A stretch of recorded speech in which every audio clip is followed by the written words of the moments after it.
சிவன் கோவிலில் இந்த தவறை மட்டும் செய்து விடாதீர்கள். சிவன் சொத்துக்குல நாசம் என்பார்கள்.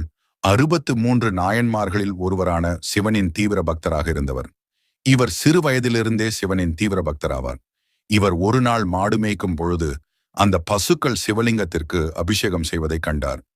உடனே சண்டிகேஸ்வரர் அதை பார்த்து மகிழ்ந்து அவரும் ஒரு மண்ணாலான சிவலிங்கத்தை உருவாக்கினார். அதற்கு தினமும் அபிஷேகம் செய்து வந்தார். இதை கண்ட அவருடைய தந்தை மிகவும் கோபம் கொண்டு சிவலிங்கத்தை காலால் உதைத்தார்.